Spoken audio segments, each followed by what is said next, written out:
Geu profetiza contra Baasa, capítulo 16.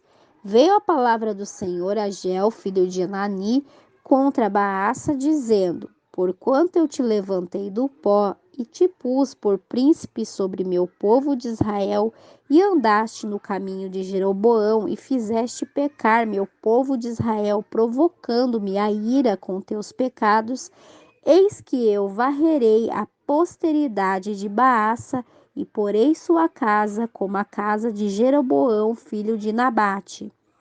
Aquele de Baasa que morrer na cidade, os cães o comerão, e o que dele morrer no campo, as aves do céu comerão. Os demais feitos de Baasa e as coisas que fez, e seu poder, não estão escritos no livro das crônicas dos reis de Israel? Dormiu Baasa com seus pais e foi sepultado em Tirza, e Elá, seu filho, reinou em seu lugar. Pois a palavra do Senhor pelo profeta Ageu, filho de Anani, fora contra Baasa e também contra sua casa, por causa de todo o mal que fizera perante os olhos do Senhor, provocando-lhe a ira com as obras de suas mãos, fazendo-se como a casa de Jeroboão, e também por haver exterminado a esta. O reinado de Elá e de Zirim. No 26º ano de Asa, rei de Judá, Elá, filho de Baasa, começou a reinar sobre Israel em Tirza e reinou por 2 anos. Conspirou contra ele seu servo Zirim, comandante da metade dos carros. Elá estava em Tirza bebendo, embriagando-se na casa de Arsa, seu mordomo. Quando veio Zirim, feriu-o e o matou. No 27º ano de Asa, rei de Judá, e reinou em seu lugar. Logo que começou a reinar, esteve assentado em seu trono, matou toda a casa de Baasa, sem deixar nela varão, nem parentes, nem amigos. Assim exterminou Zirim toda a casa de Baasa, conforme a palavra que o Senhor proferirá contra Baasa por meio do profeta Ageu. Por causa de todos os pecados de Baasa e os pecados de Elá, seu filho, com os quais pecaram e fizeram Israel pecar, provocando a ira ao Senhor, Deus de Israel, com suas vaidades. Os demais feitos de Elá e tudo o que fez não estão escritos no livro de crônicas dos reis de Israel? No 27º ano de Asa, rei de Judá, Zirim começou a reinar e reinou durante 7 dias em Tirza, e o povo acampará contra Gibeton, cidade dos filisteus. O povo que estava no arraial ouviu dizer: Zirim conspirou e matou o rei. Então todo Israel, naquele mesmo dia, pôs Onri por rei sobre Israel, general do exército, no campo de batalha. Subiu Onri de Gibeton, e com ele todo Israel, e sentiram Tirza.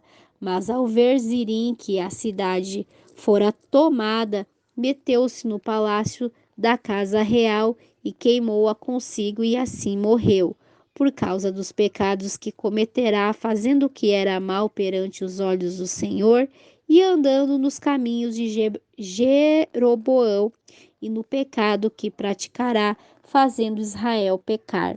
O restante dos feitos de Zirim e a conspiração que fez, não está tudo escrito no livro das crônicas dos reis de Israel?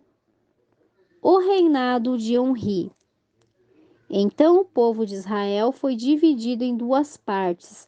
A metade seguia Tibine, filho de Ginate, para fazê-lo rei, e a outra metade seguia Onri. Mas o povo que seguia Onri era mais forte que o povo que seguia Tibine, filho de Ginate.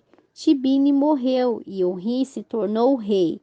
No 31º ano de Asa, rei de Judá, Onri começou a reinar sobre Israel e reinou 12 anos, e Tirza reinou por 6 anos. Onri comprou de Semer o monte de Samaria por 68 quilos de prata, e edificou no monte, e chamou a cidade que edificou de Samaria, do nome de Semer, que foi dono daquele monte.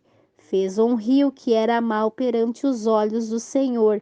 Fez pior que todos que haviam reinado antes dele, pois andou em todos os caminhos de Jeroboão, filho de Nabate, e no pecado que fizera Israel pecar, provocando a ira do Senhor Deus de Israel com seus ídolos.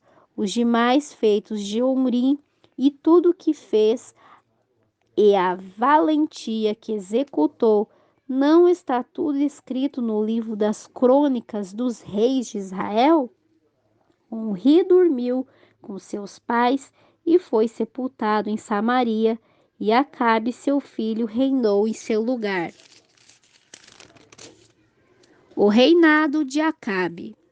Acabe, filho de Onri, começou a reinar sobre Israel no 38º ano de Asa, rei de Judá.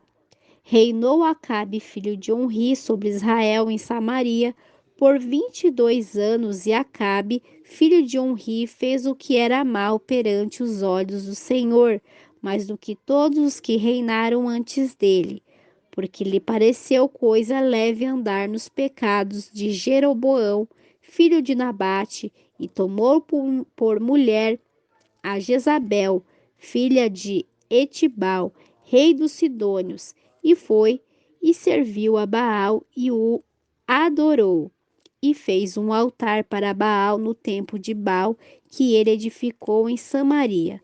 Fez também Acabe uma imagem de Acera, fazendo assim, mais que todos os reis que reinaram antes dele, para provocar a ira do Senhor Deus de Israel.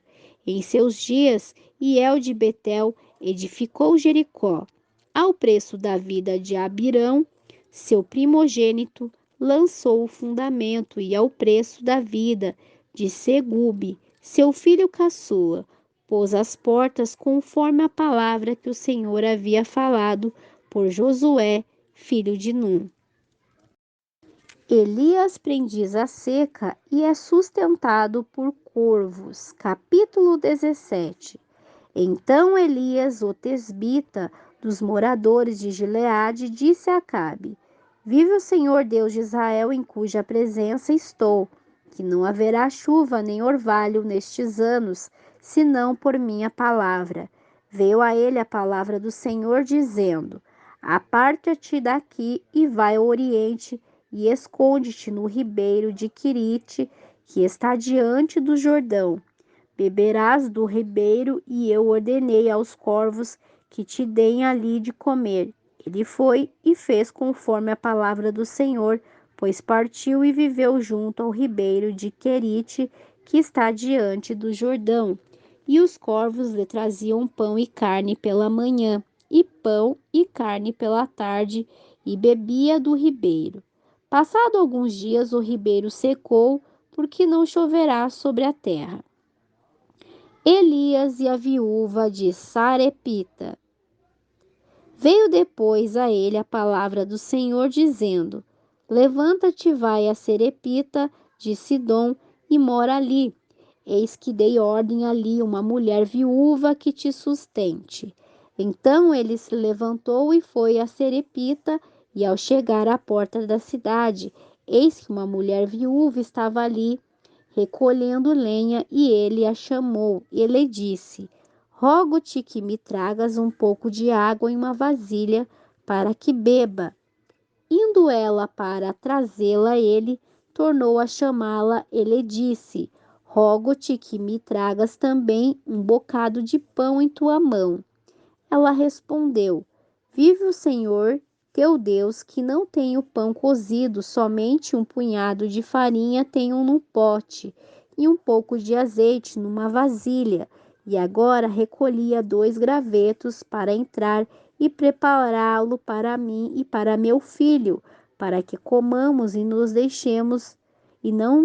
nos deixemos morrer. Elias lhe disse: Não tenhas medo, vai, faze o que disseste, porém faze dele para mim primeiro um pequeno bolo cozido e traz-mo, e depois farás para ti e para teu filho, porque o Senhor Deus de Israel assim disse: a farinha do pote não escasseará, nem o azeite da vasilha diminuirá, até o dia em que o Senhor fizer chover sobre a face da terra. Então ela foi e fez como lhe dissera. Elias e comeu ele e ela e sua casa durante muitos dias. E a farinha do pote não escasseou, nem o azeite da vasilha minguou, conforme a palavra que o Senhor dissera por meio de Elias. Aconteceu que depois dessas coisas adoeceu o filho da dona da casa e a enfermidade foi tão grave que não lhe restou fôlego. Disse ela a Elias: que tenho eu contigo, varão de Deus? Vieste a mim para trazer à memória meus pecados e para fazer morrer meu filho? Ele lhe disse: dai-me aqui teu filho. Então ele o tomou de seu regaço e o levou ao aposento onde ele estava e pôs sobre sua cama. E clamando ao Senhor, disse: Senhor Deus meu, também a viúva em cuja casa estou hospedado, afligiste, mandando-lhe o filho? E estendeu sobre o menino 3 vezes e clamou ao Senhor: Senhor Deus meu, rogo-te que faças a alma deste menino tornar a ele. O Senhor ouviu a voz de Elias, e a alma do menino tornou a ele, e reviveu. Depois Elias, tomando o menino, trouxe-o do aposento à casa e o deu à sua mãe. Ele disse Elias: vê teu filho vivo. Então a mulher disse a Elias: agora conheço que tu és varão de Deus, e que a palavra do Senhor em tua boca é verdade.